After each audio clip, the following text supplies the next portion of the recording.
Hello fellow mutants, welcome back to another video, and in this video we're going to talk about how apparently Stargate's canceled spinoff could have made the SG-1's ending better.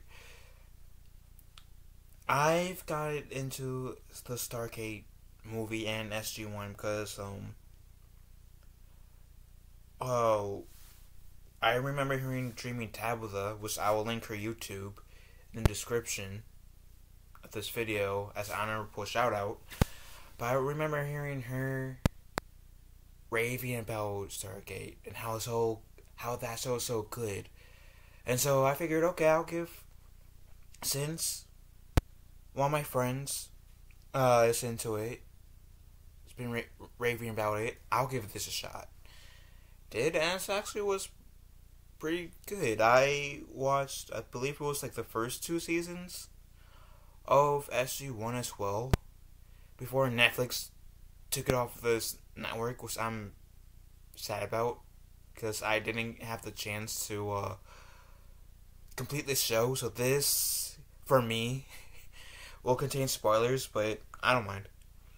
So which kind of gets into a good segue of, if you guys don't want any spoilers, so Stargate SG-1, and you're watching it for the very first time, don't watch this video anymore. Go back to this video after you complete all 10 seasons of SG-1. You've been warned. So that said, let's give this a read, shall we? An unproduced TV movie, okay, would have been a stronger ending for Stargate SG-1 team.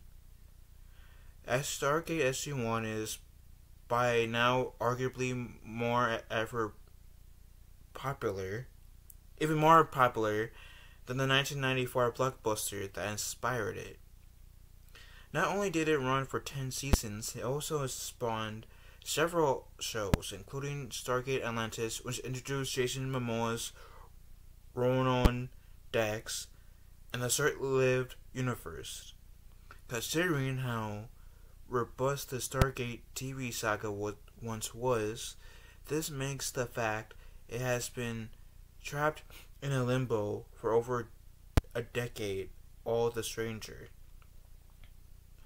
While there were occasional reports of a possible revival of the brand, Stargate is currently no nearer to returning to the big or small screen. In addition, Stargate SG-1's 10 seasons has also received 2 straight-to-DVD movies, 2008, The Arc of Truth, and the same year's Continuum. While it wasn't planned that way, the latter ended up being something of a finale to SG-1. It marked the last appearance of several major characters, including Tilk, Christopher Judge, who was played by Christopher Judge, and Don S. Davis, General Hammond, and also featured the return of Jack O'Neill, who was played by Richard Dean Anderson, who sat out Arc of Truth Continuum is a serviceable outing for SG-1 crew, which Daniel died many times, but it doesn't feel like any of satisfying ending either. Revolution was, I like to mention, Jack O'Neill died like multiple times. Kind of sounds like something like the Arrow, like comic book shows and movies took inspiration from nowadays. Even though I'm aware that I think it was even before SG-1,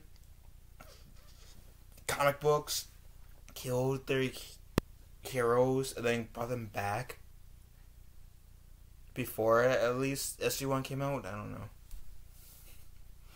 Now it's to the point nowadays when a character dies in a show, especially if it's sci-fi, I half expect them to come back in some way.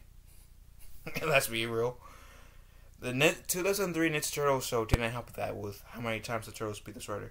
Anyways. Revolution would have revealed the Stargate to the world. A third movie, called Stargate Revolution, sounded like a more fitting conclusion if it hadn't been cancelled during development.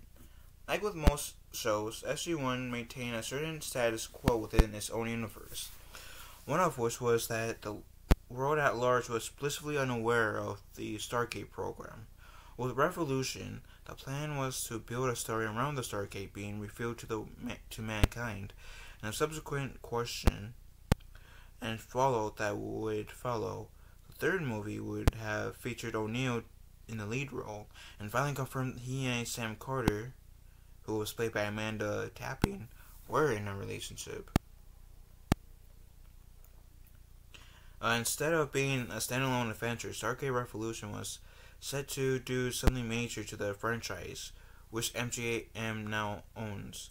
Sadly, falling DVD sales saw MGM stick a pin in the project, which was delayed before finally being canned. Revolution's cancellation, combined with the ending of the universe, more or less spelled the end of the franchise. Stargate SG-1 deserved a more epic finale than it received, with Revolution having promised to tackle a storyline that property had long avoided. The implications of the existence of the Stargate and alien civilization were a ripe one, and could have even invigorated the entire property. So will Stargate ever return? In fact, Stargate Revolution's basic premise would still be a rich concept for the future revival to explore. Unfortunately, the future of Stargate, where Michael Shanks played two roles, is up in the air. SG-1 co-creator Brad Wright revealed he was once hired by Amazon to work on the pilot script set within the same world, but after COVID hit, the project went nowhere. Other reports suggest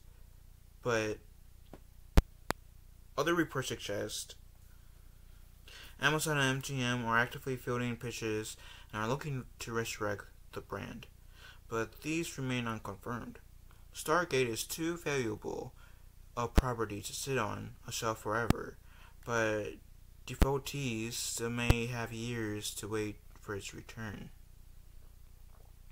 This just makes me want to watch like SG-1, like the rest of the seasons. That's much more. I probably would have by now if Netflix didn't put it off the streaming service. But so I can't really give my 2 cents in how SG-1 ended, because at this point I have yet to watch the series, but I would love to one day. My favorite character in there was Teal'c, but